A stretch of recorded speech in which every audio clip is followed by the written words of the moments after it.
അവിഹിതം പലതരത്തിലുണ്ട്. അവിഹിതം എന്ന് പറഞ്ഞാൽ വിഹിതമല്ലാത്തത് എന്നാണ് അർത്ഥം. അവിഹിതം ഡേഞ്ചറസ് ആവുന്നത് എപ്പോഴാണെന്ന് മാത്രം നോക്കിയാൽ മതി. ഇതൊരു അവിഹിതമാണെന്നും ഇതൊരു എന്റർടൈൻമെന്റ് ആണെന്നും ഇതൊരു നേരം പോക്കിന് വേണ്ടി നമ്മൾ ചെയ്യുന്നതാണെന്നും മനസ്സിലാക്കി കഴിഞ്ഞാൽ ഓക്കെ ഫൈൻ. നമുക്ക് എപ്പോഴും മോണോഗമസ് ആയിട്ട് ജീവിക്കുമ്പോൾ എന്തെങ്കിലുമൊക്കെ ഒരു എന്റർടൈൻമെന്റ് വേണ്ടേ? അതിനെ ജീവിതവുമായി കൂട്ടിക്കുഴച്ചാൽ കഥയില്ലത് ജീവിതം എന്നുള്ള എപ്പിസോഡിൽ വന്നിരിക്കേണ്ടി വരും. നമ്മള് തീരെഴുതി വേറൊരു ടീമിന് കൊടുക്കുന്നല്ലോ. നമ്മൾ ആടുമാടൊന്നല്ലോ. ഇപ്പൊ നിഷ റാഫേൽ എന്നുള്ള പേര് മാറ്റി സർനെയിം പോലും നമ്മൾ മാറ്റുന്നു. എന്ത് ധൈര്യത്തിലെ മക്കളെ നിങ്ങൾ മാറ്റുന്ന? നാളെ ഡൈവേഴ്സ് ചെയ്ത് കഴിഞ്ഞാൽ പിന്നെ അത് മാറ്റണമെങ്കിൽ ഭയങ്കര ബുദ്ധിമുട്ടാണ്. ഗസറ്റിലൊക്കെ ഇട്ടിട്ട് റിലേഷൻഷിപ്പിലുള്ള ആളുകളാണെങ്കിൽ ചതീനെ എല്ലാവരും വിചാരിക്കുന്നത് ഫ്ലേട്ടിംഗ് മാത്രമാണെന്ന്. ഇവരറിയാതെ വേറൊരു സൗഹൃദം കീപ്പ് ചെയ്താലോ, ഇവരറിയാതെ വേറൊരു ചാറ്റ് കൊണ്ട് നടന്നു, അത് ചതി തന്നെയാണ്. ഒരിക്കൽ ചതിച്ചവൻ നാളെയും ചതിക്കും. ചില പിശാചുക്കളെ കാലാകാലം ജീവിച്ചിരിക്കും, ഒരു ഗുണം ഉണ്ടാവില്ല. അങ്ങനത്തെ ആളുകൾ അധികം എവിടെ കാണുന്നറിയോ? ആരാധനാലയത്തിലാണ്. അധികമായ ആരാധനാലയത്തിൽ പോകുന്ന ആളുകളൊക്കെ പള്ളപ്പന്നികളാണ്. പെൺകുട്ടികളുടെ പീഡനം പുറമേ വെച്ചിട്ടല്ലേ നമ്മൾ പറയാറില്ല. പല അപ്പന്മാരെ കൊണ്ട് പീഡനം അനുഭവിക്കുന്ന കുട്ടികളുണ്ട് നമ്മുടെ നാട്ടിൽ. വേലി തന്നെ വിളവ് തിന്നുന്ന ഒരുപാട് അവസ്ഥകൾ നമ്മുടെ നാട്ടിലുണ്ട്. അവരാരോട് പോയി പറയും?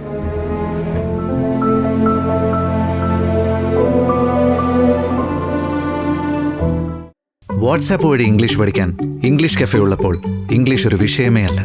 English cafe presents you the perfect English. English cafe, we present you the perfect English. WhatsApp now 9633888575. ഇപ്പൊ പല രക്ഷകർത്താക്കൾക്കും പേടിയുള്ളത് ഈ കുട്ടികൾക്ക് ഉണ്ടാകും, കൂടുതൽ പെൺകുട്ടികൾക്ക് ഇവർക്ക് ഉണ്ടാവുന്ന മോശം അനുഭവങ്ങളൊന്നും ഇവർ നമ്മളോട് പേടിച്ചിട്ട് പറയുന്നില്ലല്ലോ. കാരണം തല്ലി വളർത്തിയതിന്റെയും പേടിപ്പിച്ച് വളർത്തിയതിന്റെയും ഒരു ടെൻഷൻ ഉണ്ടാവും. ഇത് വീട്ടിൽ പറഞ്ഞ അടി കിട്ടുമെന്ന്. അങ്ങനെയുള്ള ഒരുപാട് കുട്ടികളുണ്ട്. ഇപ്പോഴും പലതും പുറത്ത് പറയാൻ പേടിച്ചേക്കുന്നത്. അതുകൊണ്ടാണ് കൗൺസിലിങ്ങിലൂടെ വിവരം 10 വർഷമായിട്ട് പീഡിപ്പിച്ചുകൊണ്ടിരിക്കുന്നത് പുറത്ത് വന്നത് എന്നൊക്കെ പറയുന്നത്. ഇപ്പോഴും അബ്യൂസ് ഒക്കെ നേരിട്ടുകൊണ്ടിരിക്കുന്ന പല പെൺകുട്ടികളും ഇത് പുറത്തു പറയാൻ മടിക്കുന്നുണ്ട്. അവരോട് എന്താ പറയാനുള്ളത്? നിങ്ങൾക്ക് ധൈര്യമായിട്ട് തുറന്നു പറയാൻ ഒരാളെ നിങ്ങൾ തന്നെ കണ്ടെത്തേണ്ടിയിരിക്കുന്നു. ചിലപ്പോൾ നിങ്ങളുടെ വീട്ടിലായിരിക്കും ഏറ്റവും അധികം പീഡനം ചിലപ്പോൾ നിങ്ങൾ അനുഭവിക്കുന്നുണ്ടായിരിക്കും. കാരണം ഈ പെൺകുട്ടികളെ നമ്മളെപ്പോഴും പെൺകുട്ടികളുടെ പീഡനം പുറമേ വെച്ചിട്ടല്ലേ നമ്മൾ പറയാറില്ല. പല അപ്പന്മാരെ കൊണ്ട് പീഡനം അനുഭവിക്കുന്ന കുട്ടികളുണ്ട് നമ്മുടെ നാട്ടിൽ. അവരാരോട് പോയി പറയും? വേലി തന്നെ വിളവ് തിന്നുന്ന ഒരുപാട് അവസ്ഥകൾ നമ്മുടെ നാട്ടിലുണ്ട്. അവരാരോട് പോയി പറയും? നിങ്ങൾക്ക് ജീവിതത്തിൽ തുറന്നു പറയാൻ പറ്റുന്ന ഒരു സുഹൃത്തിനെങ്കിലും കണ്ടെത്താൻ പറ്റിയ അതാണ് നമ്മളുടെ ഏറ്റവും വലിയ വിജയം. ഒരുപക്ഷെ നല്ലൊരു സുഹൃത്തിനെ നമുക്ക് കണ്ടെത്താൻ പറ്റിയില്ലെന്ന് വരും. അവിടെയാണ് ഞാൻ നേരത്തെ പറഞ്ഞ ആ ഒരു ടീച്ചറുടെ റോൾ വരുന്നത്. ഒരിക്കലും ഒരു സ്കൂളിലേക്ക് പെട്ടെന്ന് കൗൺസിലിങ്ങിന് സ്കൂളുകാർ ചെയ്യുന്ന മറ്റൊരു വിഡിത്തം, കൗൺസിലിങ്ങിന് ഒരാൾ വന്നിരിക്കുന്നുണ്ട്, ഇന്ന് ഇത്ര മണി മുതൽ ഇത്ര മണി വരെ കുട്ടികളെ കൗൺസിൽ ചെയ്യാൻ ഒരാൾ പുറമേ വന്നിട്ടുണ്ട്. ഒരു പരിചയമില്ലാത്ത ഒരാളോട് ശ്രീനാഥ് പോയിട്ട് കഥ പറയും? പറയില്ല. കാരണം എന്താ? ആ സ്കൂളിൽ തന്നെ സ്ഥിരമായിട്ട് അങ്ങനെ ഒരാളെ അവർ അപ്പോയിന്റ് ചെയ്യണം. അവർക്ക് സ്ഥിരമായിട്ട് ഈ കുട്ടികളുമായിട്ട് സംവദിച്ച് കാര്യങ്ങളെല്ലാം അറിയാനുള്ള ഒരു, അതായത് ആ കുട്ടിയുടെ ഒരു പാസ്റ്റ് ഹിസ്റ്ററി അറിഞ്ഞിരിക്കുന്ന ഒരാളോട് മാത്രമേ ആ കുട്ടി ബാക്കി ഫ്യൂച്ചറിസ്റ്റിക് ആയിട്ടും സംസാരിക്കുള്ളൂ. അപ്പോൾ എല്ലാ സ്കൂളുകളിലും അങ്ങനെ കൗൺസിലിംഗ് എന്നുള്ള രീതിയിലോ അല്ലെങ്കിൽ അതിനെ ലൈഫ് കോച്ച് എന്ന് വിളിക്കാം. കൗൺസിലിംഗ് എന്നുള്ളതിനേക്കാളും കുറച്ചുകൂടി നല്ലൊരു വേർഡ് അതാണ്.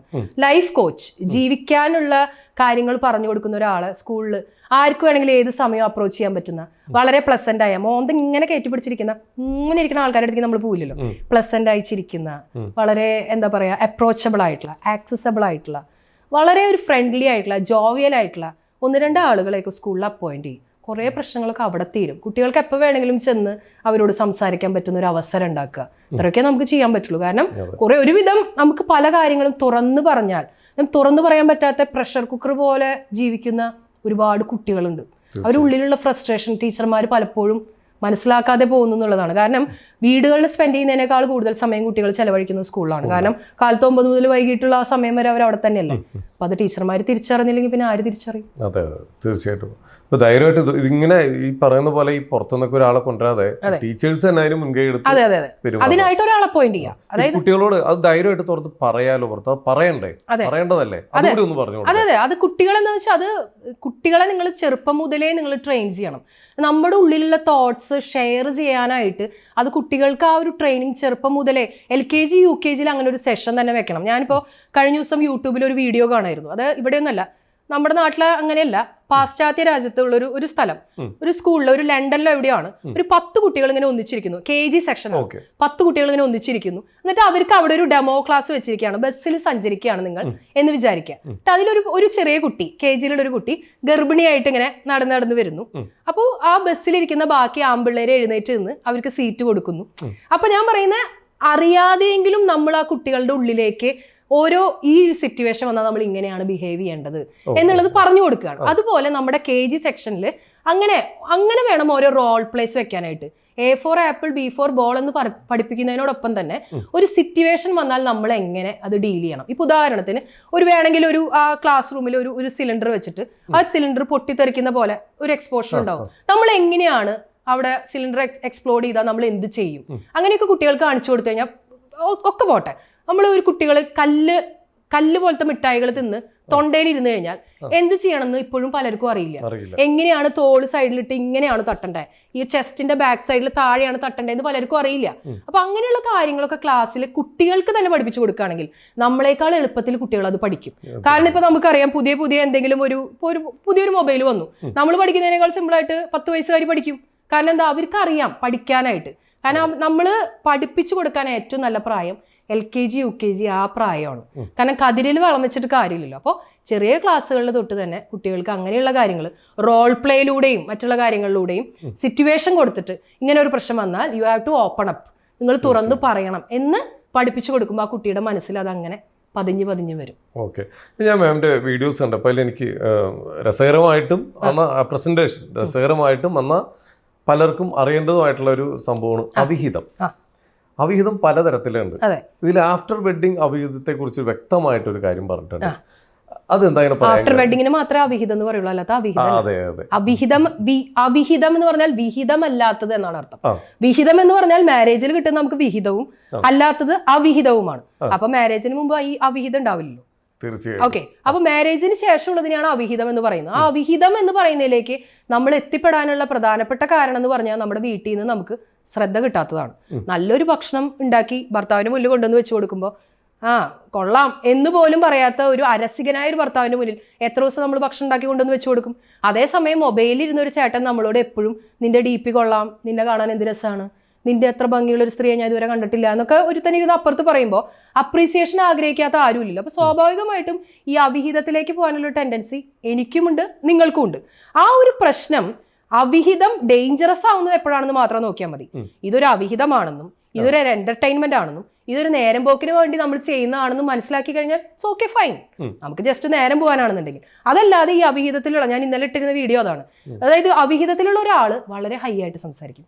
മോളെ നിന്നെ കാണാൻ എന്തൊരു ഭംഗിയാ, ചേട്ടന് നിന്റെ DP നോക്കി മടുത്തു, നിന്റെ അത്ര ഭംഗിയുള്ള ഒരാളെ ഞാൻ ഇതുവരെ കണ്ടിട്ടേ ഇല്ല എന്ന് പറയുന്നിടത്ത് നമ്മൾ അങ്ങോട്ട് ഫ്ലാറ്റ് ആയി പോകേണ്ട കാര്യമൊന്നുമില്ല.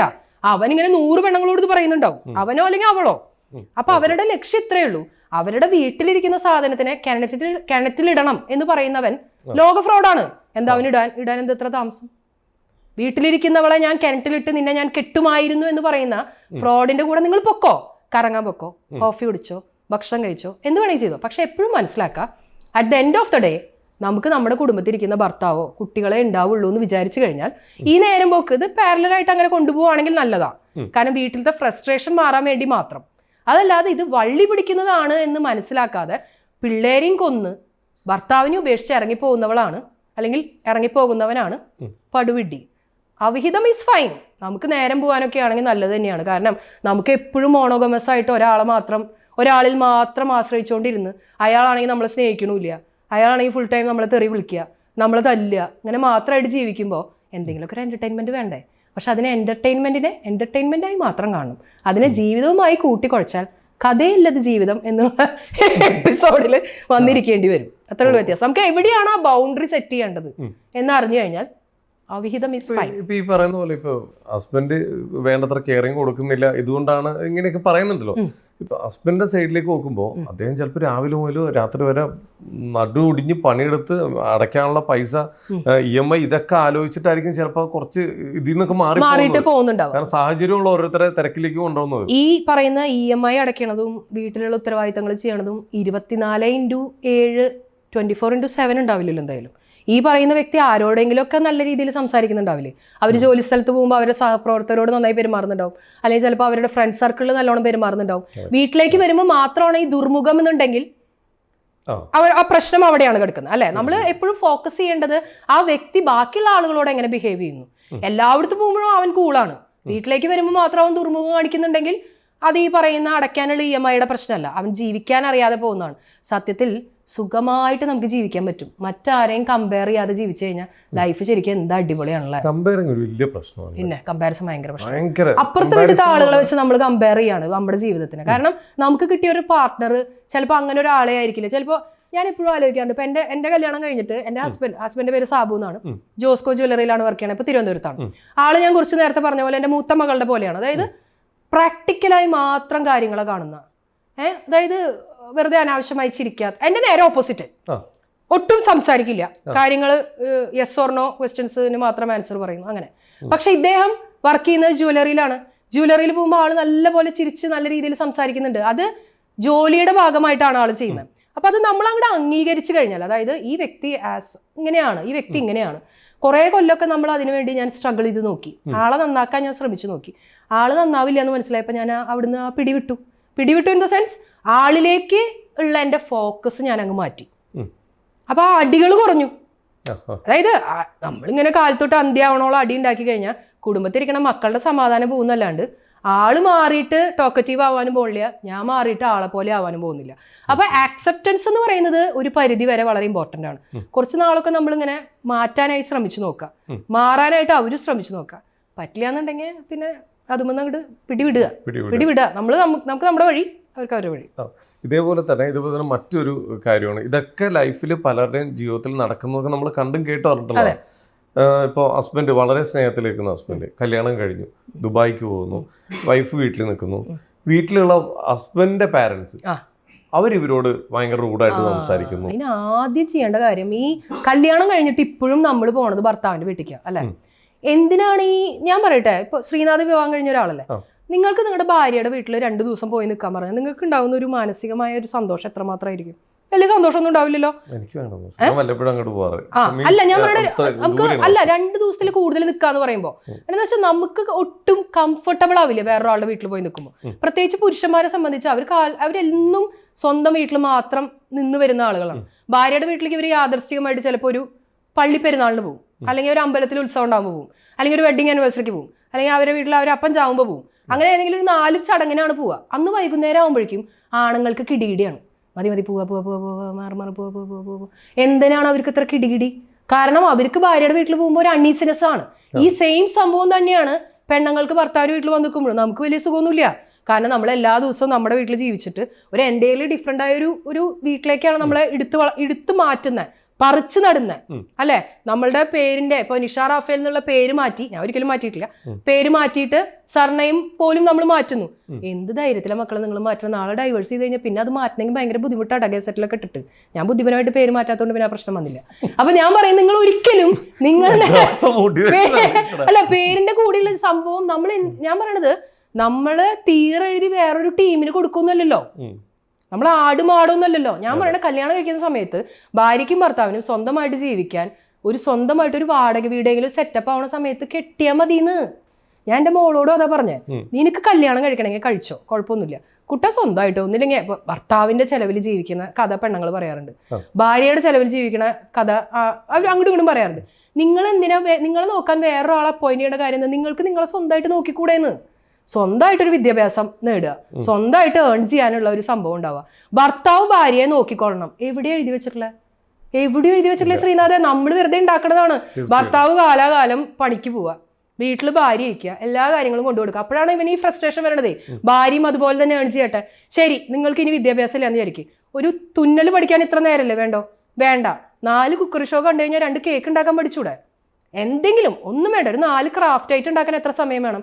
നമ്മുടേതായിട്ടൊരു ക്രിയേറ്റിവിറ്റി, ഒരു സാധനം നമ്മളത് വിറ്റ് അതിൽ നിന്ന് കിട്ടുന്ന കാശുകൊണ്ട് ഒരു വളയോ ഒരു മാലയോ വാങ്ങുമ്പോൾ കിട്ടുന്ന ഒരു സുഖം ഉണ്ടല്ലോ, അത് ഭർത്താവ് നമ്മുടെ കയ്യിൽ ഒരു 5000 6000 കൊടുത്തു തന്നാലും ആ സുഖം കിട്ടില്ല. നമ്മൾ സ്വന്തമായി ഏൺ ചെയ്ത് നമ്മൾ ഉണ്ടാക്കുന്ന പൈസ കൊണ്ട് ഒരു നാരങ്ങ മിഠായി വാങ്ങിയാൽ മതിയെന്ന്. അപ്പോൾ കിട്ടുന്ന ആ ഒരു ഉൾപ്പുളകം ഉണ്ടല്ലോ, അത് ഫീൽ ചെയ്യണമെന്നുണ്ടെങ്കിൽ ചെറുപ്പം മുതലേ പിള്ളേരെ പഠിച്ചിട്ടോ പഠിക്കാതെയോ ഏൺ ചെയ്യണം, സ്വന്തം കാലുമ്പോൾ നമ്മൾ നിൽക്കണം എന്നുള്ളത് ആദ്യം പഠിപ്പിച്ചു തുടങ്ങണം. ചിലപ്പോൾ എൻ്റെ ഭർത്താവ് ഒരു കോടീശ്വരനാണ്, നാളെ അയാൾ എല്ലാം നഷ്ടപ്പെട്ട് ഒരു പാപ്പരാസിയായി മാറി. എൻ്റെ അവസ്ഥ എന്തായിരിക്കും? പോട്ടെ, എൻ്റെ ഭർത്താവിന് എല്ലാം ഉണ്ടായിരുന്നു, നാളെ എൻ്റെ ഭർത്താവ് തട്ടിപ്പോയി, എൻ്റെ അവസ്ഥ എന്തായിരിക്കും? അപ്പോൾ ഭർത്താവ് ഉണ്ടെങ്കിലും ഇല്ലെങ്കിലും സ്വന്തമായിട്ട് ജീവിക്കാനുള്ള ഒരു സംഭവം ആ പെൺകുട്ടിക്ക് ഉണ്ടെന്നുണ്ടെങ്കിൽ ഒരു പരിധി വരെയൊക്കെ ഈ ഫ്രസ്ട്രേഷൻസ് കുറേയൊക്കെ മാറിക്കിട്ടും. ഒരു നല്ലൊരു ഫാമിലി ലൈഫിൽ പ്രശ്നം ഉണ്ടാവാൻ സാധ്യതയുള്ള മേഖലകൾ ഏതൊക്കെ? അണ്ടർസ്റ്റാൻഡിങ് ഇല്ലായ്മ. അണ്ടർസ്റ്റാൻഡിങ് ആണോ മെയിൻ അതാണ്. കാരണം മറുഭാഗത്തുള്ള ആൾ ചിന്തിക്കുന്നത് എന്താണെന്ന് നമുക്ക് മനസ്സിലാവുന്നില്ലെങ്കിൽ പിന്നെ നമ്മൾ പറഞ്ഞുകൊണ്ടിരുന്നിട്ട് കാര്യമൊന്നുമില്ലല്ലോ. ചൈനീസ് സിനിമ കാണുന്ന പോലെ ഉണ്ടാവും. നമ്മളൊരു ചൈനീസ് പടം ഇരുന്ന് കാണുകയാണ്, ശ്രീനാഥിന് കുറേ സമയം ആ ചൈനീസ് പടം ഇരുന്ന് കാണാൻ പറ്റും, ഒന്നും മനസ്സിലാവില്ല സബ് ടൈറ്റിൽ ഇല്ലെങ്കിൽ, ഒന്നും മനസ്സിലാവില്ല, കുറേ സമയം കാണാൻ പറ്റും. അതുപോലെയാണ് മിക്കവാറും ദമ്പതികൾ. ഒരാളിരുന്ന് കുറേ ഇരുന്ന് പറയുന്നുണ്ടാവും, മറ്റേ ആൾ കേൾക്കുന്നുണ്ടാവും ചെവി കൊണ്ട്, ഹൃദയം കൊണ്ട് മനസ്സിലാവുന്നുണ്ടാവില്ല. മറ്റേ പറയുന്നത് നമുക്ക് മനസ്സിലാവുന്നു. ഇപ്പം എന്നെ സംബന്ധിച്ച് വളരെ സിമ്പിളായിട്ടൊരു കാര്യം പറയും. എന്നെ സംബന്ധിച്ച് മഴയുള്ള സമയത്ത് വൈകുന്നേരം ബൈക്ക് എടുത്ത് പോയിട്ട് റോഡ് സൈഡിലെ തട്ടുകടയിൽ നിന്ന് ഒരു കട്ടൻ കാപ്പി ഒരു പരിപ്പ് വട കഴിക്കണതാണ് ഇഷ്ടം. സാബുവിന് അത് ഇഷ്ടമല്ല. അപ്പം ഞാനിത് ഇങ്ങനെ ഈ കട്ടൻ കാപ്പി പരിപ്പ് വട എന്ന് പറഞ്ഞുകൊണ്ടിരിക്കുമ്പോൾ ആളതിനെ കണക്കാക്കുന്നത് എന്താണെന്ന് വെച്ചാൽ ഈ റോഡ് സൈഡിൽ നിന്ന് ഈ തല്ലിപ്പൊളി സാധനം കഴിച്ച് വയറ് കേടാവുന്ന പറയണേ. അപ്പം നമ്മളുടെ ആ ഒരു സംഭവം അവിടെ തന്നെ മുളയിലെ നുള്ളപ്പെട്ടു. അപ്പൊ ചെറിയ ചെറിയ കാര്യങ്ങളായിരിക്കും ചിലപ്പോൾ ഒരു സ്ത്രീക്ക് ഡിമാൻഡ് ചെയ്യാനുണ്ടാവുക. അത് അണ്ടർസ്റ്റാൻഡിങ് ഉണ്ടെന്നുണ്ടെങ്കിൽ ഇത് വളരെ സ്മൂത്ത് ആയിട്ട് ബേസിക് ലെവലിലുള്ള കാര്യം പറഞ്ഞാണ് ഞാൻ. അതല്ലാതെ വലിയ വലിയ കാര്യങ്ങൾ പറയുന്നതിനേക്കാളും മുമ്പ് ആദ്യം ചെറിയ ചെറിയ കാര്യങ്ങൾ മനസ്സിലാവണം. അതല്ലാതെ നമ്മൾ വലിയ അന്താരാഷ്ട്ര കാര്യങ്ങൾ പറഞ്ഞിട്ട് എന്താ കാര്യം? ഇപ്പൊ ഭാര്യയുടെ വീട്ടിലേക്ക് ഒരു പ്രോഗ്രാമിന് പോകുമ്പോൾ അമ്മയ്ക്കും അപ്പനും കുറച്ച് സ്വീറ്റ്സ് വാങ്ങിക്കൊണ്ടുപോകണം എന്ന് ഭാര്യ പറയാതെ ആ ഭർത്താവ് ചെയ്യുകയാണെങ്കിൽ തിരിച്ചും അവൾക്ക് ആ ഒരു സന്തോഷം ഉണ്ടാവില്ലേ? ഇത് ഭാര്യ പറഞ്ഞ് തല്ലിപ്പഴുപ്പിച്ച് ചെയ്യുമ്പോൾ അതിനൊരു സുഖം ഉണ്ടാവില്ല, തന്നെ പഴുക്കണം. അപ്പോൾ അണ്ടർസ്റ്റാൻഡിങ് ആണ് ഏതൊരു ബന്ധത്തിലും, അത് വിവാഹ ജീവിതം എന്നല്ല, എല്ലാത്തിലും അണ്ടർസ്റ്റാൻഡിങ് ഉണ്ടായിരിക്കുക, ട്രസ്റ്റ് ഉണ്ടായിരിക്കുക. വിശ്വാസം ബ്രേക്ക് ചെയ്യാതിരുന്നാൽ തന്നെ പ്രശ്നങ്ങൾ ആരെങ്കിലുമൊക്കെ ഇങ്ങനെ പല കേസുകളുമായിട്ട് അടുത്ത് വരാറുണ്ടോ? ഒരുപാട് പേര് വരാറുണ്ട്. അവരുടെ അടുത്തൊക്കെ വർത്താനം പറയാൻ നിന്ന് കഴിഞ്ഞാൽ മനുഷ്യനൊരു ചില കാര്യങ്ങൾ കാണുമ്പോഴേ വളരെ വിഷമം തോന്നും. കാരണം ഈ ട്രസ്റ്റ് ബ്രേക്ക് ചെയ്തതാണ് എല്ലാവരും വളരെയധികം സങ്കടത്തിൽ വന്ന് പറയാറില്ല. കാരണം നമുക്കെപ്പോഴും ശത്രുവിൻ്റെ നീക്കം മനസ്സിലാക്കാനായിട്ട് പറ്റും, പക്ഷെ നമ്മുടെ കട്ടയ്ക്ക് കൂടെ നിന്ന് നമ്മുടെ മിത്രം ചതിക്കുമ്പോൾ ഉണ്ടാകുന്നൊരു വേദനയുണ്ടല്ലോ. കാരണം ഞാൻ എപ്പോഴും അവരോട് പറയാറുണ്ട്, ഒരിക്കൽ ചതിച്ചവൻ നാളെയും ചതിക്കും. Once a liar always a liar ആണ് ഞാൻ വിശ്വസിക്കുന്നത്. കാരണം ഈ ചതി ചെയ്യാനായിട്ട് നമ്മുടെ കൂടെ നിൽക്കുന്ന ആൾ പ്ലാൻ ചെയ്യുമ്പോൾ നമ്മളുടെ ബന്ധത്തിന് മൂല്യം കൽപ്പിച്ച ഒരാളാണെങ്കിൽ ഒരിക്കലും ചതിക്കാനായിട്ട് മുന്നോട്ട് വരില്ല. കാരണം ആ പ്ലാനിങ് എത്രയോ ദിവസങ്ങൾ മുൻപേ അവൻ്റെ മനസ്സിൽ ഇങ്ങനെ പോയിട്ടുണ്ടാവും. അപ്പോൾ നമ്മുടെ ബന്ധം അത്രമാത്രം മൂല്യം കൽപ്പിച്ച ഒരാളാണെങ്കിൽ ആ ചതിക്ക് വേണ്ടി ഒരു സ്റ്റെപ്പ് പോലും മുന്നോട്ട് വെക്കില്ല. ചതിക്കപ്പെട്ട് കഴിഞ്ഞിട്ട് ഇവർ പറയുന്ന ചില ഡയലോഗ് ഉണ്ട്, അയ്യോ ഞാൻ വേണമെന്ന് വിചാരിച്ചിട്ടായിരിക്കില്ല. ചിലപ്പോൾ ഈ ചതീനെ പലരും തെറ്റിദ്ധരിക്കുന്നത് വേറൊരു, ഇപ്പോൾ ഒരു റിലേഷൻഷിപ്പിലുള്ള ആളുകളാണെങ്കിൽ ചതീനെ എല്ലാവരും വിചാരിക്കുന്നത് ഫ്ലേട്ടിങ് മാത്രമാണെന്ന്. അത് മാത്രമല്ല ചതി. ഇപ്പോൾ രണ്ടുപേര് തമ്മിൽ പ്രണയബന്ധത്തിലാണ്, അവരറിയാതെ മൂന്നാമതൊരു ബന്ധത്തിലേക്ക് പോകുന്നത് മാത്രമല്ല ചതി. ഇവരറിയാതെ വേറൊരു സൗഹൃദം കീപ്പ് ചെയ്താലോ, ഇവരറിയാതെ വേറൊരു ചാറ്റ് കൊണ്ട് നടന്നാലോ, ഇവരറിയാതെ എന്ത് ചെയ്താലും അത് ചതി തന്നെയാണ്. ചതി ഇസ് ഈക്വൽ ടു ട്രാൻസ്പാരൻസി ഇല്ലായ്മയാണ്. രണ്ട് വ്യക്തികൾക്കിടയിൽ എല്ലാം തുറന്നു പറയാൻ പറ്റാത്ത അവസ്ഥയെ എല്ലാത്തിനെയും ഞാൻ ചതിയായിട്ടാണ് കാണുന്നത്. കാരണം ഞാൻ വളരെ ഓപ്പൺ ആയിട്ട് സംസാരിക്കുന്ന ഒരു വ്യക്തിയാണ്. അപ്പം എൻ്റെ ബന്ധങ്ങളിൽ നിന്ന് ഞാൻ പലപ്പോഴും അങ്ങനെ തന്നെയാണ് തിരിച്ച് പ്രതീക്ഷിക്കുക. അങ്ങനെ അല്ലാത്ത സമയം വരുമ്പം അടപടലം തകരാറുണ്ട്, 8ന്റെ അല്ല 18ന്റെ പണി കിട്ടാറുണ്ട്. കാരണം ഞാൻ ഭയങ്കരമായിട്ട് ആളുകളെ വിശ്വസിക്കും, ഭയങ്കര പെട്ടെന്ന് വിശ്വസിക്കും ഞാൻ. കാരണം ഞാൻ അതെന്താ സംഭവം എന്ന് പറയും ശ്രീനാഥ, ഞാൻ ഈ കാണിക്കുന്ന ഇപ്പൊ ശ്രീനാഥിനോട് ഇപ്പൊ ഞാൻ കാണിക്കുന്ന ഈ ഒരു സംസാരം ഉണ്ടല്ലോ, ഇത് വളരെ ജെനുവിനാണ്. ഇപ്പൊ ശ്രീനാഥ് എന്തെങ്കിലും ഒരു ഡയലോഗ് എന്നോട് ഇഷ്ടപ്പെടാത്ത പറഞ്ഞു നോക്ക്, അപ്പൊ തന്നെ സ്പോട്ടിൽ ഞാൻ റിയാക്ട് ചെയ്യുന്നു. അതിന്റെ പേരിൽ ഉണ്ടാകുന്ന ഒരു കോൺസിക്വൻസിനെ കുറിച്ചേ ഞാൻ ബേജാറാവില്ല. അപ്പൊ അതുപോലെ തന്നെ ആയിരിക്കില്ലേ ഞാൻ വർഷങ്ങളായിട്ട് കൊണ്ട് നടക്കുന്ന ഏതൊരു ബന്ധത്തിലും ആ ഒരു ജെനുവിനായിട്ട് ഞാൻ മുന്നോട്ട് പോകും. അപ്പൊ നമ്മൾ എന്താ വിചാരിക്കാന്ന് വെച്ചാൽ അപ്പുറത്ത് നിൽക്കുന്ന ആളും അങ്ങനെ തന്നെയാണ് എന്ന് വിചാരിക്കുന്ന, അതിനെ ഞാൻ എന്നെ സ്വയം അങ്ങനെ ഒരു വിഡ്ഢിയായി വിചാരിക്കാൻ ആഗ്രഹിക്കുന്നില്ല. കാരണം എന്താ ഗുണം എന്നറിയോ, ആ എല്ലാ ബന്ധത്തിൽ നിന്നും ഞാൻ ആയിരിക്കുന്ന അവസ്ഥയിൽ ഞാൻ സന്തോഷം കണ്ടെത്താറുണ്ട്. അവര് തിരിച്ചു തരാത്തത് അത് അവരുടെ നഷ്ടമല്ല. കാരണം അവർക്ക് നല്ലൊരു ഫ്രണ്ടിനെ നഷ്ടപ്പെട്ടു. തീർച്ചയായിട്ടും ആ രീതിയിൽ കാണാനാണ് ഞാൻ വിചാരിക്കുന്നത്. തീർച്ചയായിട്ടും. ഇനി അതുപോലെ തന്നെ ഒരു ചെറിയ കാര്യം കൂടി, ഇപ്പൊ പാരന്റ്സിന്റെ കാര്യം നമ്മൾ പറയുന്നത്, ഇപ്പൊ നമ്മളെല്ലാവരും തിരക്കിലാണ്, പല കാര്യങ്ങളിലും ഓട്ടത്തിലാണ്. ഇപ്പോഴും പാരന്റ്സ് അവരവരുടെ വീട്ടിൽ തന്നെ ഒതുങ്ങി കൂടിയിരിക്കുന്ന ഒരു കാലഘട്ടമാണ്. ഇപ്പോൾ പല സ്ഥലങ്ങളിലും അവർക്കായിട്ടുള്ള കുറെ ക്ലബ്ബുകളും പരിപാടികളൊക്കെ ഉണ്ടെങ്കിലും ഒരുപാട് ഏരിയയിൽ ഇത് നിർത്തില്ല. ഇന്നും അതെ. പ്രായമായവർ വീടിന്റെ ഒരു സൈഡിൽ മൂലക്ക് ഇരിക്കുന്നു. ഇപ്പം മൊബൈൽ ഉള്ളതുകൊണ്ട് മൊബൈലിൽ ചിലപ്പോൾ പാട്ട് കേട്ടോണ്ടിരിക്കുന്നു. അതെ. ഈ ഇരിപ്പാണ്, അവർക്ക് എന്റർടൈൻമെന്റ് ഒന്നുമില്ല. ഇത് ഞങ്ങളുടെ നാട്ടിലൊക്കെ ഇപ്പൊ ഞാൻ തൃശ്ശൂരാണ് വീട്, ഞങ്ങളുടെ വീടിന്റെ അടുത്തൊക്കെ ഒരു പുതിയൊരു സംരംഭം വന്നിട്ടുണ്ട്. അത് എല്ലാ നാടുകളിലും വരണം. അതായത് ഇപ്പൊ നമ്മൾ കൊച്ചു കുട്ടികൾ, ഇപ്പൊ ജോലിക്ക് പോകുന്ന പാരന്റ്സ് കുട്ടികളെ കൊണ്ടാക്കാനായിട്ട് നമ്മളിപ്പോ എന്തെങ്കിലും ഈ കിൻഡർ ഗാർഡൻ പോലത്തെ ഓരോ സ്ഥലങ്ങളൊക്കെ ഉണ്ടല്ലോ, അല്ലെങ്കിൽ പ്ലേ സ്കൂള്, പ്ലേ ഹൗസ്. കാരണം കുഞ്ഞു കുട്ടികളെ നമ്മൾ എന്താ കൊണ്ടാക്കണം, കാരണം ആ കുട്ടികളെ നമ്മൾ ജോലിക്ക് പോകുമ്പോൾ എവിടെയെങ്കിലും കൊണ്ടാക്കണം. അതുപോലെ 60 വയസ്സ് കഴിഞ്ഞ വയോധികർക്ക് ഇരിക്കാനായിട്ടുള്ള അങ്ങനത്തെ പ്ലേസസ് ഉണ്ട്. ഇപ്പൊ തൃശ്ശൂരൊക്കെ വന്നിട്ടുണ്ട് അത്. അപ്പൊ നമ്മുടെ വീട്ടിൽ 60 വയസ്സ് കഴിഞ്ഞ ആളുകളെല്ലാവരും അങ്ങനെ ഒരു സ്ഥലം, അതായത് പഴയ കാലത്ത് പ്ലേ സ്കൂൾ പോലെ. കാരണം 60 കഴിഞ്ഞവൻ 6 വയസ്സുള്ളവനെ പോലെയാണെന്നാണ് പറയുന്നത്. കാരണം അവർക്ക് ഒരുപോലെ ഇപ്പൊ ഈ അമ്മക്കിളിക്കൂട് എന്നൊക്കെ കൊണ്ടൊരു സിനിമ ഇറങ്ങിയിട്ടില്ലേ, അതുപോലെ. അത് വൃദ്ധമന്ദിരാണ്, അങ്ങനെയല്ല ഞാൻ പറയുന്നത്. നമ്മൾ തന്നെ പൈസ കൊടുത്തിട്ടേ നമ്മുടെ അപ്പനെയും അമ്മേനെ അവിടെ കൊണ്ടാക്കാം. അപ്പൊ കാലത്ത് തൊട്ട് 9 മുതൽ വൈകിട്ട് 5 മണി വരെ അവരുടെ തരാതാരക്കാരുടെ അടുത്തൊക്കെ ഇരുന്ന് വർത്താനം പറയുമ്പോണ്ടല്ലോ എന്തൊരു സന്തോഷമായിരിക്കും. അല്ല, അത് തൃശ്ശൂരൊക്കെ വന്നിട്ടുണ്ട്. എല്ലാ നാട്ടിലും അങ്ങനെയുള്ള സംഭവങ്ങളൊക്കെയാണ് നമ്മൾ ചിന്തിക്കേണ്ടത്. അല്ല, ഒരു ബ്രോഡർ ലൈനിൽ ചിന്തിക്കണം. വയോധികർക്ക് വേണ്ടിയിട്ട് ഒരു പ്ലേ സ്കൂൾ, അതിന് നല്ലൊരു പേര്. ഇലക്ഷൻ നിൽക്കാൻ താല്പര്യമുണ്ടോ? അയ്യില്ല, കുറെ മാറ്റങ്ങൾ, കുറെ മാറ്റങ്ങൾ, കുറെ പുതിയ കാര്യങ്ങളെല്ലാം പറയുന്നത്. എന്താ ഇലക്ഷൻ നിൽക്കാൻ താല്പര്യമില്ലാത്ത? അയ്യോ, നമുക്ക് പറ്റിയെന്നില്ല. നമുക്കൊരു സ്ഥാനം കിട്ടിക്കഴിഞ്ഞാൽ ഒരുപാട് മാറ്റങ്ങൾ വരുത്താം. സ്ഥാനങ്ങളാണ് മനുഷ്യന്മാരെ നശിപ്പിക്കുന്നത്. അധികാരം എന്ന് നമ്മൾ കയ്യിൽ കിട്ടിയോ അന്ന് നമ്മളല്ലാതാവും. എല്ലാവരും അങ്ങനെയാവും ഓൾമോസ്റ്റ്. എനിക്കെന്തോ എന്റെ ഏറ്റവും വലിയ ഡ്രീം എന്താണെന്ന് അറിയോ ശ്രീനാഥൻ? എന്താ? എൻ്റെ മോള് വലുതായി കല്യാണം കഴിഞ്ഞ് പോയി, അങ്ങനത്തെ ക്ലീഷേ ഡ്രീം ഒന്നുമല്ല. എനിക്കിപ്പോൾ ഈ ഒരുപാട് ആളുകൾ എൻ്റെ അടുത്ത് ഇങ്ങനെ സംസാരിക്കുമ്പോൾ അത് എന്തെങ്കിലും നടപ്പിലാവട്ടെ, ഒരുപാട് ആളുകൾ എൻ്റെ അടുത്ത് ഇങ്ങനെ വന്ന് അവരുടെ ഫ്രസ്ട്രേഷൻ വന്ന് പറയുമ്പോൾ ഞാൻ ആലോചിക്കാറുണ്ട്, ഇപ്പം അവർക്ക് കേൾക്കാൻ ഒരു നിഷ ടീച്ചറുണ്ട്. എനിക്ക് പണ്ട് ഇങ്ങനെ വിഷമം വന്നപ്പോൾ കേൾക്കാൻ ആരും ഉണ്ടായിരുന്നില്ല. കാരണം ഞാനൊരു ഡിപ്രഷൻ സ്റ്റേജിലൂടെയൊക്കെ ഒരു 10 കൊല്ലം മുമ്പൊക്കെ ഞാനൊരു ഡിപ്രഷനിലൂടെ കടന്നുപോയൊരു വ്യക്തിയാണ്. അപ്പം അവിടുന്നാണ് ഞാൻ ഈ ഒരു ഇന്ന് എന്തെങ്കിലും ആയിട്ടുണ്ടെങ്കിൽ അങ്ങനെ എത്തിച്ചേർന്നിട്ടുള്ളത് ഞാൻ സ്വയം ഗെയിൻ ചെയ്തതാണിത്. അപ്പോൾ അങ്ങനെയുള്ള ആളുകൾക്ക് വേണ്ടി ഒരു പ്ലേസ്, അതായത് കോയമ്പത്തൂര് ഈഷയിൽ പോയിട്ടുണ്ടോ സദ്ഗുരുവിന്റെ? അതുപോലെ കോയമ്പത്തൂര് ഈഷ പോലെ ഒരു സ്ഥലം, അതായത് ഒരുപാട് നല്ല ഭംഗിയുള്ള പ്രകൃതി രമണീയമായ ഒരു സ്ഥലത്ത് ഒരു കൊച്ചു വീട് പോലെ. അവിടെ ഇങ്ങനെ ഈ ഫ്രസ്ട്രേറ്റഡ് ആയ ആളുകളെല്ലാം വരുന്നു. ഞാൻ സ്ഥിരമായിട്ട് അവിടെ താമസിക്കുന്നു. അവിടെ ഒരു സൈഡിൽ ഒരു ലൈബ്രറി ഒക്കെ സെറ്റ് ചെയ്യുന്നു. അപ്പൊ ശ്രീനാഥ് ചോദിക്കും, ടീച്ചറുടെ കയ്യിൽ ഇതിന് മാത്രം പൈസ ഉണ്ടോന്ന്? എൻ്റെ കയ്യിൽ 5 രൂപയില്ല. ആരെങ്കിലും സുമനസ്സുകൾ വരും ഇതറിഞ്ഞിട്ട്, ഇന്ന് നാളെ എന്നല്ല, കുറച്ച് കാലം കഴിയുമ്പോൾ അങ്ങനെ ഒരു ഏകാന്തമായൊരു സ്ഥലത്ത്, അതായത് ഈ വണ്ടികളുടെ ബഹളമൊന്നും ഇല്ലാത്തൊരു സ്ഥലത്ത്, സൈലന്റ് പ്ലേസിൽ അങ്ങനെ ഒരു വീട്, ചുറ്റും നിറയെ പൂക്കളും മരങ്ങളും പ്രകൃതി രമണീയമായ ഒരു സ്ഥലം. അതെന്റെ ഒരു ഡ്രീമാണ്. എന്തെങ്കിലും നടക്കും, ആരെങ്കിലും വരും, എന്തായാലും വരും. നല്ല ചിന്തിക്കുന്നവരടുത്ത ആൾക്കാർ എന്തായാലും എത്തിയിരിക്കും. ചെറിയ കാര്യം പേഴ്സണൽ ആണ്, എന്നാലും ഞാൻ ചോദിക്കാം, എങ്ങനെ റിക്കവർ ആയെന്ന് അറിയാൻ വേണ്ടിട്ടാ. ഒരു 10 വർഷം മുമ്പ് ഒരു ഡിപ്രഷൻ സ്റ്റേജ് എന്ന് പറഞ്ഞിട്ടുണ്ടെങ്കിൽ എന്നെ ആരും മനസ്സിലാക്കുന്നില്ല എന്നുള്ളത് എന്നെ ഭയങ്കര വിഷമിപ്പിച്ചിട്ടുള്ള ഒരു കാര്യമാണ്. കാരണം ഞാൻ ഫാമിലി ആരും, കാരണം എന്താ വെച്ചാൽ ഞാൻ ഒന്നാമത് ഇപ്പൊ ശ്രീനാഥ് ഇപ്പൊ ഇത്ര സമയം സംസാരിച്ചപ്പോൾ മനസ്സിലായില്ലേ, ഞാൻ ഭയങ്കര ഓവർ ടോക്കറ്റീവാണ്. എൻ്റെ വീട്ടിലുള്ള ആരും സംസാരിക്കുന്നവരല്ല. എല്ലാവരും വളരെ ഒരു അവാർഡ് പടം കാണുന്ന ഒരു ഫീലാണ് എൻ്റെ വീട്ടിൽ. ദേശാടനം സിനിമയൊക്കെ കാണുന്ന ഒരു ഫീലാണ്. അവിടെ മാത്രം ഞാനൊരു ഓഡ് വൺ ഔട്ടാണ്. അപ്പൊ ഞാൻ പറയുന്ന കാര്യങ്ങളൊന്നും ആർക്കും മനസ്സിലാകാതാവുമ്പോൾ ഉണ്ടാവുന്ന ഒരു ഡിപ്രഷൻ ഉണ്ടല്ലോ, വല്ലാത്ത അവസ്ഥയാണ്. ഇപ്പോൾ ഹസ്ബൻഡ് ആയാലും അമ്മയായാലും പപ്പയായാലും ആരും എന്നെ ആകെ മനസ്സിലാക്കിയ ഒരേ ഒരു വ്യക്തി ഉണ്ടായിരുന്നുള്ളൂ, അത് എൻ്റെ അമ്മാമ്മയാണ് കുട്ടിക്കാലത്തൊക്കെ എന്നെ വളർത്തിയത്. അമ്മാമ്മ ഇല്ലപ്പോൾ 2010 മരിച്ചു. അപ്പം അമ്മാമ്മയുടെ ആ ഒരു ജിൽ അമ്മാമ്മയുടെ ആ ഒരു ഇതൊക്കെയാണ് എനിക്ക് കിട്ടിയത്. അങ്ങനെ ഒരു ഡിപ്രഷൻ സ്റ്റേജിൽ നിന്ന് ഞാൻ മടങ്ങി വരാൻ എനിക്ക് ഈ മോട്ടിവേഷനാണ് രക്ഷയായത്. കാരണം ആ കോവിഡിൻ്റെ സമയം വന്നപ്പോഴാണ് ഞാൻ അതിൽ നിന്ന് റിക്കവറായി വന്നത്. കോവിഡ് ടൈംസ് വന്നപ്പോൾ നമ്മളെല്ലാവരും വീടുകളിൽ ഒറ്റപ്പെട്ടു പോയല്ലോ. അന്ന് എനിക്കൊരു പ്രത്യേക അസുഖം വന്നു, പാരോസ്മിയ എന്നാണ് അതിൻ്റെ പേര്.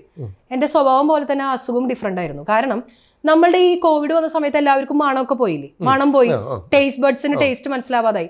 പക്ഷെ എനിക്കുണ്ടായത് എന്താണെന്ന് വെച്ച് കഴിഞ്ഞാൽ ഒരു ഡിഫറെൻ്റ് ആയ സംഭവമാണ്. അതായത് ഭക്ഷണത്തിന് മുഴുവൻ അഴുക്ക് ചാലിലത്തെ മണം. ബാത്റൂമിൻ്റെ ഉള്ളിൽ കയറി കഴിഞ്ഞിട്ടുണ്ടെങ്കിൽ നമ്മൾ ഉപയോഗിക്കുന്ന ടോയ്ലറ്റ് സോപ്പ് അങ്ങനെയുള്ള സാധനങ്ങൾക്കൊക്കെ ഈ പണ്ടൊക്കെ നമ്മൾ സ്കൂളിലൊക്കെ പഠിക്കുമ്പോൾ ലാബിൻ്റെ ഒക്കെ അടുത്തേക്കോടെ പോകുമ്പോൾ ഒരു പൊട്ട മണം വരില്ലേ, സ്കൂളിലൊക്കെ പഠിക്കുമ്പോൾ ലാബിൻ്റെ ഒക്കെ അടുത്തേക്കോടെ പോകുമ്പോൾ ഒരു തരം ഈ സൾഫ്യൂരിക് ആസിഡും ആസിഡും അങ്ങനത്തെ മണം ബാത്റൂമിൻ്റെ ഉള്ളിൽ കയറുമ്പോൾ, അതായത് ഒന്നും അടുത്തില്ലെങ്കിലും മൂക്കിൻ്റെ ഉള്ളിൽ ഒരു പൊട്ട മണം. അപ്പൊ എനിക്ക് സ്വയം തോന്നി തുടങ്ങി, ഈ മണം എവിടുന്നാണ്, ഇനി എൻ്റെ മേത്തുനിന്നാണോ വരുന്നത്? അങ്ങനെ ഞാൻ ഗൂഗിൾ ചെയ്ത് സെർച്ച് ചെയ്ത് നോക്കി. തൃശ്ശൂരിലുള്ള ഒരുവിധം ഹോസ്പിറ്റലിലൊക്കെ കാണിച്ചു, ഈ തലയുടെയൊക്കെ മറ്റേ MRI സ്കാനൊക്കെ നടത്തി. ആർക്കും ഇത് എന്താ സംഭവം എന്ന് കണ്ടുപിടിക്കാൻ പറ്റില്ല. പക്ഷെ അതെനിക്ക് ആക്ച്വലി ഫീൽ ചെയ്യുന്നുണ്ട്. ലാസ്റ്റ് ഞാൻ നെറ്റിൽ അടിച്ച് നോക്കിയപ്പോൾ അതിൻ്റെ പേരാണ് പാരോസ്മിയ. അതായത് നമ്മുടെ ഈ തലയിലേക്ക് വരുന്ന, തലച്ചോറിലേക്ക് പോകുന്ന ചില മണങ്ങൾക്ക് വരുന്ന ചില ഞരമ്പുകളില്ലേ, ഇതൊക്കെ കൂടി ഡിസ്റ്റോർട്ടഡ് ആയിട്ട് ഇങ്ങനെ കെട്ടുപിണഞ്ഞു പോകുന്ന ഒരു അവസ്ഥ. അതായത് മണങ്ങൾ മുഴുവൻ ഇപ്പൊ റോസപ്പൂ എടുത്ത് മണപ്പിക്കുമ്പോൾ അതിനെ അഴുക്ക് ചാലിലത്തെ മണം, ഇത് റോസപ്പൂ ആണെന്ന് എനിക്കറിയാം, ഇത് എന്റെ മുന്നിൽ കൊണ്ട് വെക്കുന്ന വരെ റോസപ്പൂവിന്റെ മണം എനിക്കറിയാം, കാരണം വർഷങ്ങളായിട്ട് ആ മണം നമുക്കറിയാം. പക്ഷെ ഇവിടേക്ക് വരുമ്പോൾ അതിന്റെ മണം വേറെ. അങ്ങനെ 10 കിലോ വെയിറ്റ് എന്നെ കുറഞ്ഞു. ഭക്ഷണം കഴിക്കാം, ഒന്നും പറ്റില്ല. ഭക്ഷണം മുന്നിലേക്ക് കൊണ്ടുവന്ന അഴുക്ക് ചാലിന്റെ മണമായി നമുക്ക് കഴിക്കാൻ പറ്റില്ല. ഞാനാണെങ്കിൽ ഭയങ്കര ഫുഡി ആയിട്ടുള്ള ഒരാളാണ്, കാരണം ഞാൻ സ്ട്രെസ് റിലീവ് ചെയ്യാനായിട്ട് ഭക്ഷണം കഴിക്കാണ് പതിവ്. അപ്പൊ അങ്ങനെയുള്ള എനിക്ക് ഭക്ഷണം കഴിക്കാൻ പറ്റാണ്ടായി 10 കിലോ കുറഞ്ഞു, ആകെ ഒരു എല്ലും തോലും പോലത്തെ ഒരു അവസ്ഥയിലെത്തി. അപ്പൊ ഞാൻ വിചാരിച്ചു ഇനി ഇങ്ങനെ പോയി കഴിഞ്ഞാൽ ചിലപ്പോൾ ഞാൻ മരിച്ചു പോകും, കാരണം എനിക്ക് ആൾക്കാരോടൊക്കെ വർത്താനം പറയാൻ പറ്റാണ്ടായി. അതൊരു ഭയങ്കര ഭീകരാവസ്ഥയാണ്, കാരണം ഇത്ര അധികം വർത്താനം പറയണം ഞാൻ പെട്ടെന്ന് മിണ്ടാണ്ടായപ്പോ ആളുകൾക്കും വീട്ടിലുള്ളവർക്കും പേടിയായി തുടങ്ങി. അങ്ങനെയാണ് ഞാൻ മൊബൈൽ ഓൺ ചെയ്ത് വീഡിയോസ് ചെയ്യാൻ തുടങ്ങിയത്. അങ്ങനെ 2018 എൻ്റെ ആദ്യത്തെ വീഡിയോ ക്ലിക്കായിട്ട് ഞാൻ അമ്മമാരെ കുറിച്ചൊരു വീഡിയോ ചെയ്തു. ആ വീഡിയോ കണ്ടിട്ട് ജഗദീഷ് ചേട്ടനാണ് ആദ്യമായിട്ട് എന്നെ ഫോൺ ചെയ്തത്, നമ്മുടെ സിനിമാ നടൻ ജഗദീഷ്. അദ്ദേഹം വിളിച്ചിട്ടാണ് പണം തരും പടം എന്ന് പറഞ്ഞ ഒരു പ്രോഗ്രാമിലേക്ക് എന്നെ വിളിച്ചു. പിന്നെ അവിടുന്ന് അങ്ങോട്ട് പിന്നെ അങ്ങനെ ക്ലച്ച് പിടിച്ച് അങ്ങനെ കയറി. അതൊരു ഇല്ല, അത് തന്നെ ഗ്രാജുവലി അങ്ങനെ മാറി.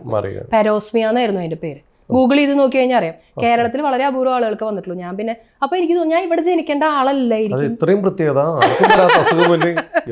ഭയങ്കര പ്രശ്നമാണ്. പക്ഷെ എന്താണെന്നറിയോ, ഇത് ഞാൻ പറയുമ്പോൾ ആളുകൾ വിശ്വസിക്കാത്തൊരവസ്ഥ ഭയങ്കര പ്രശ്നമാണ് കേട്ടോ. ആൾക്കാർ ഇതിപ്പോ ഞാനിങ്ങനെ പറയാണ് നിനക്ക് പ്രാന്താണ്.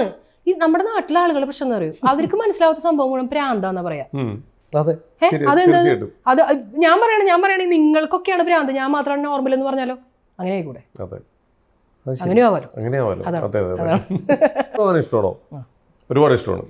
യാത്രകളെക്കാൾ ഇഷ്ടം ഞാനായിരിക്കുന്ന അവസ്ഥയിൽ ഹാപ്പി ആയിരിക്കാനാണ് എനിക്കിഷ്ടം. യാത്രയെക്കാൾ ഇഷ്ടം എനിക്ക് യാത്രയിൽ നമ്മുടെ കമ്പനീനെ, അതായത് not the journey not the destiny but the company എന്നാണ് ഞാൻ വിശ്വസിക്കുന്നത്.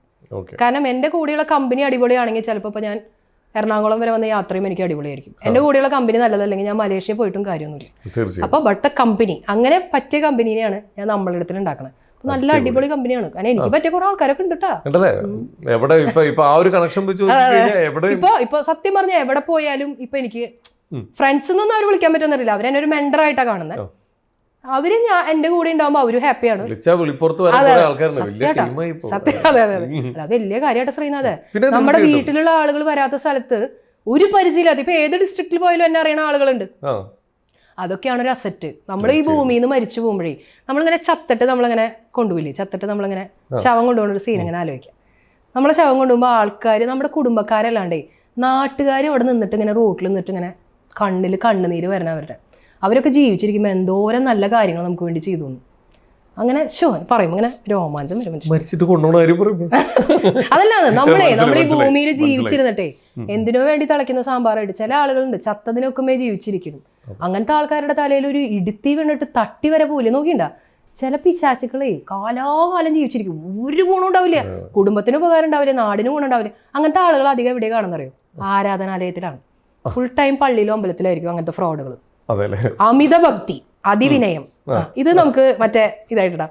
അമിത ഭക്തി, അതിവിനയം, അധികമായ ആരാധനാലയത്തിൽ പോകുന്ന ആളുകളൊക്കെ കള്ളപ്പന്നികളാ. നിങ്ങൾ നല്ല കാര്യം കുടുംബത്തിൽ ചെയ്യും മക്കളെ, അല്ലെങ്കിൽ അവനവനോട് ജനുവിനായിരിക്കും, ചുറ്റുപാടുള്ള ആളുകൾക്ക് വേണ്ടി നല്ലത് ചെയ്യും. അല്ലാണ്ട് ഫുൾ ടൈം പള്ളിയിൽ പോയി കൈ പിടിച്ച് പ്രാർത്ഥിച്ചിട്ടോ, ആരാധനാലയത്തിലെ ഭണ്ഡാരത്തിൽ കുറെ പൈസ ഇട്ടോണ്ടോ, ബൈബിളിലെ വചനങ്ങൾ പാടി പറഞ്ഞത് കൊണ്ടോ കാര്യമില്ല. ബൈബിളിലൊരു ഡയലോഗ് ഉണ്ട്, നിന്റെ കൂടെയുള്ള സഹോദരനെ സ്നേഹിക്കാൻ പറ്റാത്ത നിനക്ക് കാണാൻ പറ്റാത്ത ദൈവത്തിനെ എങ്ങനെ സ്നേഹിക്കാമെന്ന്. അപ്പോൾ ഈ പള്ളിയെ പോക്കൊക്കെ നല്ലത് തന്നെ, ഇടയ്ക്കൊക്കെ വല്ലപ്പോഴും ആയിക്കോ. കുടുംബത്തുള്ളവരെയും കൂടെയുള്ളവരെയും നല്ലോണം നോക്കിയിട്ടാണെങ്കിൽ നല്ലതാ, അല്ലാണ്ട് ഇതൊക്കെ വെറും വേസ്റ്റ് ഓഫ് ടൈം അല്ല. പിന്നെ ഓക്കെ, നേരത്തെ പറഞ്ഞപ്പോ ഈ സ്വഭാവം കാരണം നിറയെ ശത്രുക്കളാട്ടോ. ഉണ്ട്, ശത്രുക്കളും ഉണ്ട് ഒരു സൈഡില്. ആരും അതിന്റെ കാര്യമില്ലല്ലോ. ഒറ്റ കാര്യം കൂടി, സ്കൂൾ തുറക്കാൻ പോവാണ്. നേരത്തെ നമ്മൾ പറഞ്ഞ കാര്യമാണ്, എന്നാലും ഒരു ഒറ്റ വാക്കിലൊരു ആൻസറും കൂടി കൊടുക്കാൻ വേണ്ട. എല്ലാവരും നേരത്തെ പറഞ്ഞ കമ്പാരിസൺ എല്ലാ പാരന്റ്സിന്റെ ഉള്ളിലുള്ള ഒരു സാധനമാണ്. സ്കൂള് തുറക്കാൻ പോവുക, അവനെ കണ്ടുപിടിക്കും ഇവനെ കുടിക്കുന്ന പല കുട്ടികളോടും പറഞ്ഞു ഇങ്ങനെ പിരിയേറ്റുന്നുണ്ടാവും. അങ്ങനെ പറയുന്ന പാരന്റ്സിനോടും അത് കേൾക്കുന്ന കുട്ടികളോടും കൂടിയിട്ട് എന്താണെന്ന് പറയാനുള്ളത്? കുഞ്ഞു മക്കളോട് പറയാനുള്ളത്, പഠിക്കുക എന്ന് പറയുന്നത് എന്നും നല്ലത് തന്നെയാണ്. കാരണം നമ്മുടെ കയ്യിലൊരു വിദ്യാഭ്യാസം ഉണ്ടെന്നുണ്ടെങ്കിൽ കാലാകാലം നമുക്ക് ആരും പേടിക്കാതെ ജീവിക്കാം. ഇപ്പോൾ ഈ പറയുന്ന നിഷ ടീച്ചറുടെ കയ്യിലും വിദ്യാഭ്യാസം ഉണ്ട്, അതുകൊണ്ടാണ് പേടിയില്ലാതെ നട്ടെല്ലാം നിവർത്തി ഞാൻ ആൾക്കാരുടെ മുന്നിൽ നിൽക്കുന്നത്. ഇനിയിപ്പോൾ നിങ്ങൾക്ക് പഠിക്കാൻ കഴിവില്ല എന്നുണ്ടെന്നുണ്ടെങ്കിൽ ഒരുപാട് കലാപരമായിട്ടോ സ്പോർട്സ് പരമായിട്ടോ എന്തിലാണ് നിങ്ങൾക്ക് ആറ്റിറ്റ്യൂഡ് ഉള്ളത്, എന്തിലാണ് നിങ്ങളുടെ ആപ്റ്റിറ്റ്യൂഡ് ഉള്ളതെന്നുണ്ടെങ്കിൽ അത് നിങ്ങളുടെ പാരൻസിനോട് പറഞ്ഞ് മനസ്സിലാക്കുക, ടീച്ചേഴ്സിനോട് പറഞ്ഞ് മനസ്സിലാക്കുക. ഏതെങ്കിലും ഒരു കാര്യത്തിൽ എക്സൽ ചെയ്യാൻ നോക്കുക. ഇനി ഇതൊന്നും പറ്റിയില്ലെങ്കിലും ഒരു കാര്യം ഉറച്ച് തീരുമാനിക്കുക, നമ്മളുടേതായിട്ട് സ്വന്തമായിട്ട് നമ്മൾ ഏൺ ചെയ്ത് സ്വന്തം കാലുമ്പോൾ നിൽക്കുമ്പോൾ സമൂഹത്തിൽ നമുക്കൊരു വിലയുണ്ടാവും. ഇനി പാരൻസിനോട് നിങ്ങളുടെ കാലഘട്ടത്തിൽ നിങ്ങൾക്ക് മാർക്ക് ലിസ്റ്റ് കിട്ടുമ്പോൾ നിങ്ങൾ വീട്ടിൽ എങ്ങനെയാണ് കൊണ്ടുവന്ന് കാണിക്കാറില്ല? ആനത്തല മാർക്കൊന്നും നിങ്ങൾക്കും കിട്ടിയിട്ടില്ലല്ലോ. അപ്പം നമ്മുടെ മക്കൾക്ക് നേരെ വിരൽ ചൂണ്ടുമ്പോൾ ആലോചിക്കുക, അവനവൻ എത്രമാത്രം പണ്ട് പഠിച്ചിട്ടുണ്ട്. പണ്ട് 10ൽ 0 കിട്ടിയ മുട്ട കിട്ടിയ നിങ്ങളാണോ നിങ്ങളുടെ മക്കളെ കുറ്റം പറയാനും ചീത്ത പറയാനും നിൽക്കണേ? ആദ്യം അവനവൻ എന്തായിരുന്നു എന്ന് ആലോചിക്കുക. പിന്നെ സ്വന്തം മക്കളെ മറ്റു വീടുകളിലെ ആളുകളായിട്ട് കമ്പയർ ചെയ്തിരിക്കുക. നിങ്ങൾക്കുള്ള കഴിവുകളെ നിങ്ങളുടെ കുട്ടികൾക്ക് ഉണ്ടാവുള്ളൂ. അവനവൻ്റെ കുട്ടിക്ക് തൊട്ട് മുമ്പത്തെ ടേമിനേക്കാളും ഈ ടേമിന് മാർക്ക് കൂടുതൽ കിട്ടിയിട്ടുണ്ടോ നോക്കുക. കമ്പാരിസൺ നിങ്ങളുടെ കുട്ടിയുടെ ഉള്ളിൽ തന്നെ ആയിരിക്കട്ടെ, മറ്റുള്ളവരുമായി ആകാതിരിക്കട്ടെ. Okay, thank you. അപ്പൊ എന്താണ് ഇനി അവസാനമായിട്ട് ഇനി ഫ്യൂച്ചർ പ്രോഗ്രാമുകൾ എന്തൊക്കെയാണ് ഇനി പ്ലാൻ? ഫ്യൂച്ചർ പ്രോഗ്രാം ഇങ്ങനെ ആളുകളെ ഇൻസ്പയർ ചെയ്ത് എന്റർടൈൻ ചെയ്ത് സന്തോഷമായി ഉള്ള കാലം ഇങ്ങനെ അടിപൊളിയായിട്ട് ഇങ്ങനെ പോണം ശ്രീനാഥ്. ബാക്കിയെല്ലാം നമ്മളിലേക്ക് വന്നു ചേരും. മനസ്സ് ശുദ്ധാണെന്നുണ്ടെങ്കിൽ ഒരുപാട് നന്മയുള്ള ആളുകൾ, സുമനസ്സുകൾ വരും. നമ്മളിടത്തിന് വേണ്ടി എന്തെങ്കിലുമൊക്കെ ചെയ്യാൻ പറ്റണം. നിങ്ങളെ പോലെയുള്ള ഒരുപാട് ആളുകളുടെ സപ്പോർട്ടും ഒക്കെ വേണം. എല്ലാവരുടെയും സപ്പോർട്ടും പ്രാർത്ഥനയും എല്ലാം കൂടെ ഉണ്ടാവും. നല്ലൊരു ഇന്റർവ്യൂ ആയിരുന്നു. ശ്രീനാഥിനെ കണ്ടതിനും ജാങ്കോ സ്പേസിൽ വന്നതിനും ക്യാമറമാൻമാരോടും എല്ലാവരോടും ചാടി എടുത്തേക്ക്. അപ്പൊ എന്തായാലും വളരെ സന്തോഷം. കാരണം ഒരുപാട് നല്ല കാര്യങ്ങൾ ചെയ്യുന്ന ആളുകളെ നമുക്ക് ഇത്ര അടുത്ത് കിട്ടാന്ന് ഭയങ്കര സന്തോഷമുള്ള കാര്യമാണ്. അപ്പൊ നമ്മളിടം പോലത്തെ ഒരുപാട് പേർക്ക് ഒരാൾക്ക് ആശ്വാസമാവണമെങ്കിൽ അത് വലിയ കാര്യം തന്നെയാണ്. അപ്പൊ ഒരുപാട് നല്ല നല്ല കാര്യങ്ങളായിട്ട് മുമ്പോട്ട് പോകാനുള്ള എനർജി കിട്ടട്ടെ. ഞങ്ങളുടെ എല്ലാവരും പ്രാർത്ഥനയും സപ്പോർട്ട് ഉണ്ടാവും. Thank you so much.